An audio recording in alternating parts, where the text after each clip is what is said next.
still ongoing. Use the opportunity to register and be ready to vote. On the news this hour, stakeholders speaks on achievement almost 2 months after end of emergency rule. Court halts PDP National Convention. Experts criticizes government failure to solve flooding problem. Experts react as world marks Diabetes Day. On the foreign scene, South African president orders probe into mysterious arrival of 153 Palestinians from Gaza. I'm Sam Chinedu, and the news continues after the break.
Welcome back.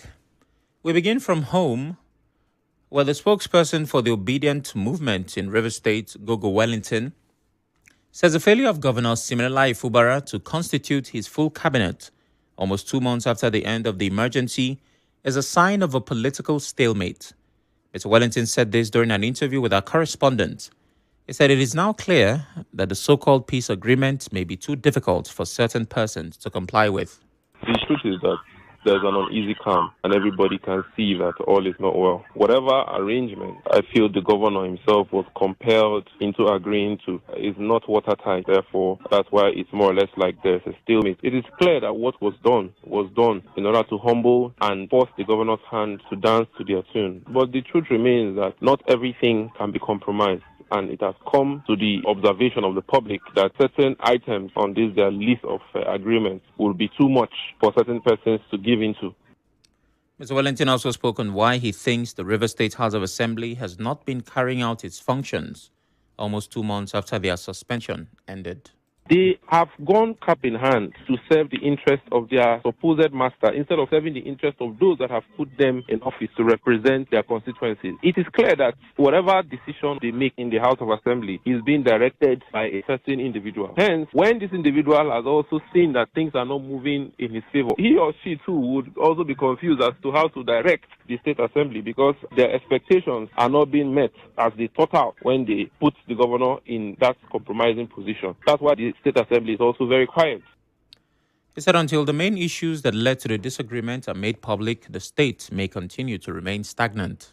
There is no transparency in whatever it is that has been going on. The Rivers people need to know the truth about everything that has been going on because there's still a lot that has not been said. Why were the State Assembly members so keen on impeaching the governor? What was the disagreement? If we start unearthing these facts, the Rivers people generally. And then we will be able to answer certain questions as to why the state of emergency was declared and why we found ourselves in this situation. Because the Rivers State governor was elected into office to lead Rivers people and not to serve a particular person.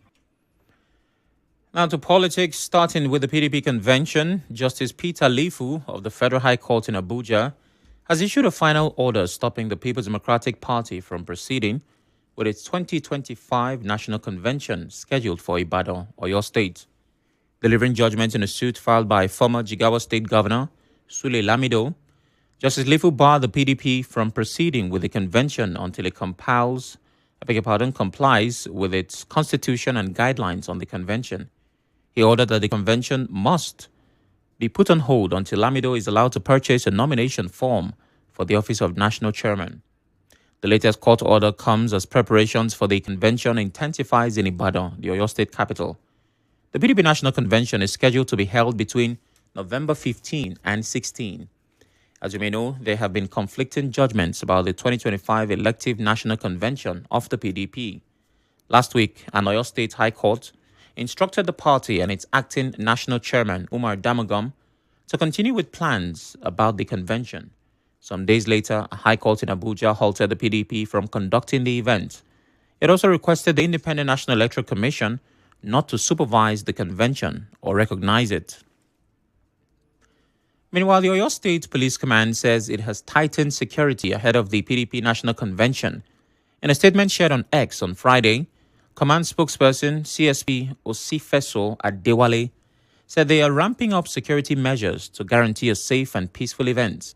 He said the command has developed a robust security strategy in partnership with other security agencies ahead of a large turnout. He said the convention is expected to attract key political figures, international observers, media representatives, guests, and participants from across the country. And still talking politics, the African Democratic Congress says it should be commended for the federal government's decision to suspend the controversial 15% import duty on petrol and diesel. In a statement, ADC National Publicity Secretary Bolaji Abdullahi recalled it had on October 31 cautioned the government that imposing a fresh tariff on imported fuel would deepen the hardship caused by subsidy removal, currency depreciation, and surging living costs. The ADC also described President Bola Tinubu's administration as confused, accusing it of running a government of trial and error after what it described as the seventh policy flip-flop in 2 years. The Plateau State government has described as a blatant lie and a concoction peddled by mischief makers the rumors claiming that Governor Caleb Motfwang has defected to the Young Progressive Party, YPP. In a statement on Friday, the Director of Press and Public Affairs, Government House, Dr. Gyang Bere, said the speculation is aimed at creating confusion and misleading citizens. He said Governor Motfwang remains committed to his duties and has not defected to any party. In other news, a leadership expert, Professor George Ahunaya, has accused governments at all levels of lacking the will to solve the problem of flooding. Professor Ahunaya said this in reaction to the distribution of relief materials to flood-prone local government areas by the River State government. He said government has no reason to exist if it cannot solve a problem like flooding.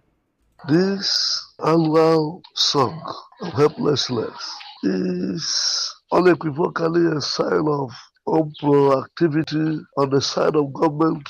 Imagine a government that controls the resources that amounts to $1 billion can provide a lasting solution to this flooding issue that is MLS, posing imminent danger to the lives and health and environment of our people. Why then are they existing as a government?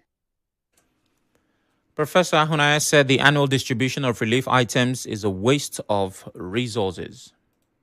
The amount of money we spend on a yearly basis in providing succor to the flood victims and all that, put it together, it will well enough to control permanently this erosion problem. For me, I think it's lack of political will. If they want to do it, they will do it. This annual ritual of waiting when the flood comes, will supply them, will supply them, take them to, should stop. Government should look inward. And now to stories from the local government. The chairman of Akogotoro local government area, Aboya Bob Fubara, has assured residents of his commitment to inclusive governance and collaborative leadership. Bob Fubara made this known when members of the Akolga Former Councillors Forum paid him a courtesy visit at the council secretariat in Abonima. The chairman emphasized that effective governance thrives in partnership and shared vision. He praised the forum for their years of support and political maturity, adding that their deep grassroots experience remains vital to his government's success. On the issue of unpaid severance benefits, the chairman promised to address payments as soon as necessary financial frameworks are finalized.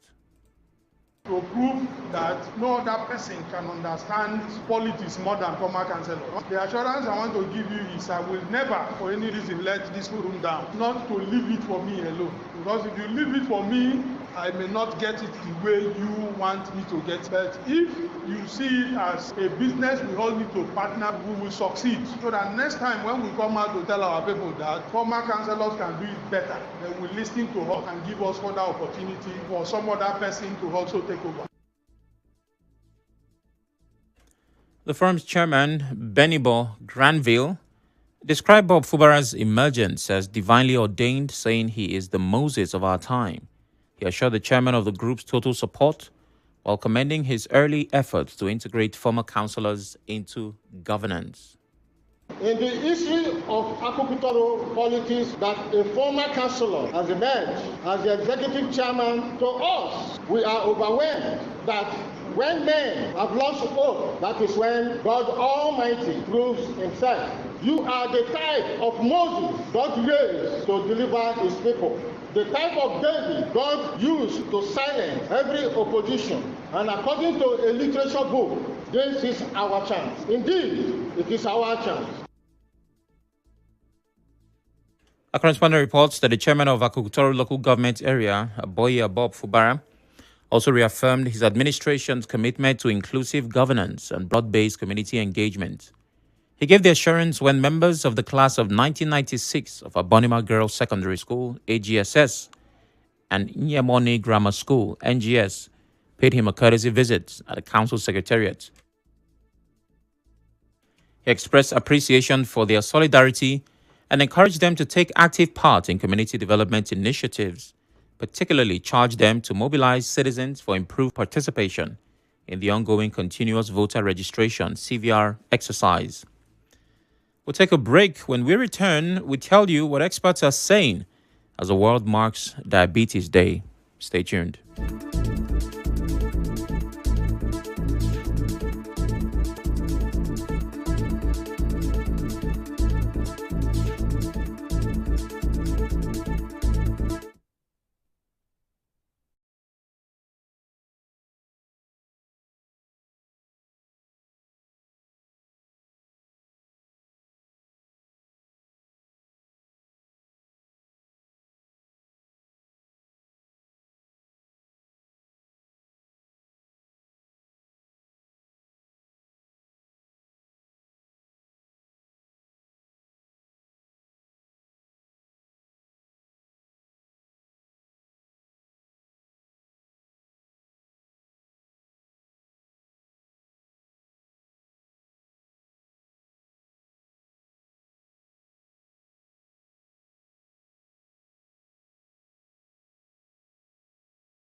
The chairman of Echi local government area, Chima Boniface Njoku, today, Friday, demonstrated firm leadership and proactive governance when he intervened to stop an ongoing land-grabbing operation in the Abara community.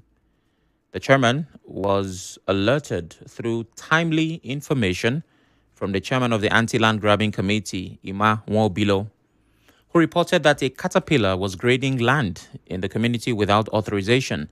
Acting swiftly on this intelligence, Njoku moved to the scene and ordered the operators to halt all activities.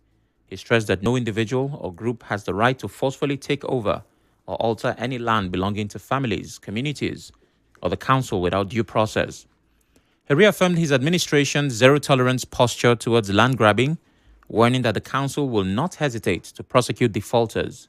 He said all development activities within Eche must follow established procedures, adding that his government remains committed to safeguarding land rights, maintaining peace, and upholding justice across the local government area. Reacting to this, the residents of Abara community expressed deep appreciation for the chairman's timely response, describing it as a decisive action that averted what could have escalated into a major conflict. They also commended Dima Nwobilo for his vigilance and commitment to protecting community land. The River State government says it remains committed to giving every resident fair and easy access to quality health care, especially to reduce the risk factors that lead to diabetes. The State Commissioner for Health, Adeze Ore, stated this as the world marks Diabetes Day today. The commissioner said surveillance data gathered in River State in 2024 shows that about 160 people are diagnosed with diabetes every month. She added that 537 million adults worldwide currently live with the condition, while Nigeria's diabetes prevalence stands at 4%. This commitment involves strengthening healthcare systems to provide integrated diabetes care, promoting healthy lifestyles, and advocating for policies that reduce risk factors. This aligns with the ideals of health promotion and health protection for citizens, including patients requiring medical interventions for diabetes. Dr. Ore further explained that diabetes can significantly increase healthcare costs and reduce productivity in the workforce. It is evident that ensuring equitable access to diabetes care across all ages is very important. Diabetes is a chronic disease which occurs when insulin is absent, ineffectively utilized by the body, or low, thereby resulting in raised blood sugar. It is a major cause of blindness, kidney failure, heart attacks, stroke, lower limb amputation, and various other complications. While type 1 diabetes is a genetic condition, the onset of type 2 diabetes can be prevented by a healthy diet, regular exercise, maintaining a normal body weight, and avoiding tobacco use. Meanwhile, the chairman of the Diabetes Association of Nigeria, River State Chapter, Dr. Hamilton Oporum, called on workplaces to create supportive environments for people living with diabetes. Dr. Oporum, who spoke with correspondent Martha Okere, warned against workplace stigma. Some have developed complications, eye problems, heart problems, some may even be amputated and all that kind of a thing. So that when they fall into conditions like this, they don't lose their job, but rather can be given jobs that they can manage, they can do without stressing themselves too much and be able to provide and something that will help them. So if in the workplace you create a very conducive environment that will enable people to live very well and improve on their conditions. Dr. Oporum also appealed to the River State government to ensure that people living with diabetes are captured under the state's health insurance scheme. For instance, if the government through the health insurance scheme makes a provision for people who are living with diabetes, because everybody could become diabetic any day, they make a provision such that they can acquire materials to test the testing kits and all that, and make the drug readily available. That means they subsidize the drug for people living with diabetes. So it's a condition you live with for a long time. So the government can find a way to support them through the health insurance scheme. A lot of people can cope with that condition.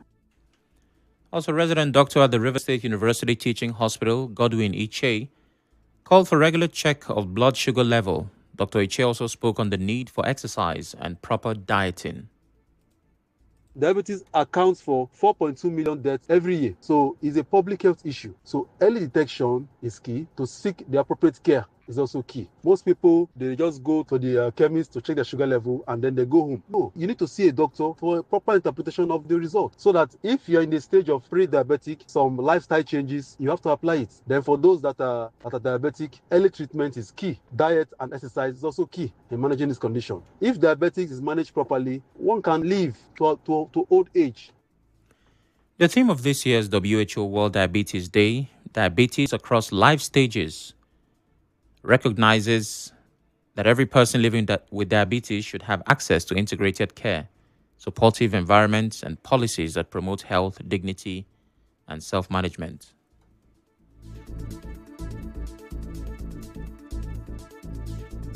On the international scene, South African President Cyril Ramaphosa says there will be an investigation into the mysterious arrival of a chartered plane carrying 153 Palestinians from Gaza into the country.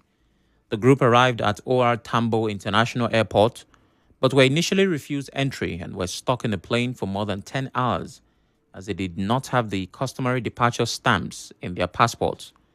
President Ramaphosa said most were eventually allowed in after intervention from a local charity. And because of the government's empathy, compassion, the circumstances of their departure from Gaza and travel to South Africa remains unclear.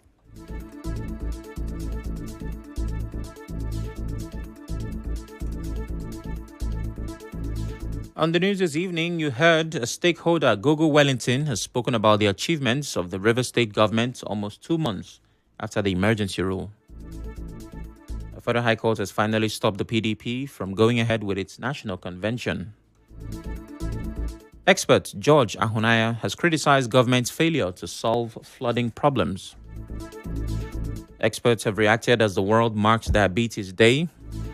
And on the foreign scene, South African president has ordered a probe into a mysterious arrival of 153 Palestinians from Gaza. The news was edited by Onyekachi Wonsu. To reach the news team, send an SMS or WhatsApp to 0808 721 7215. I'm Sam Chinedu. Thanks for listening.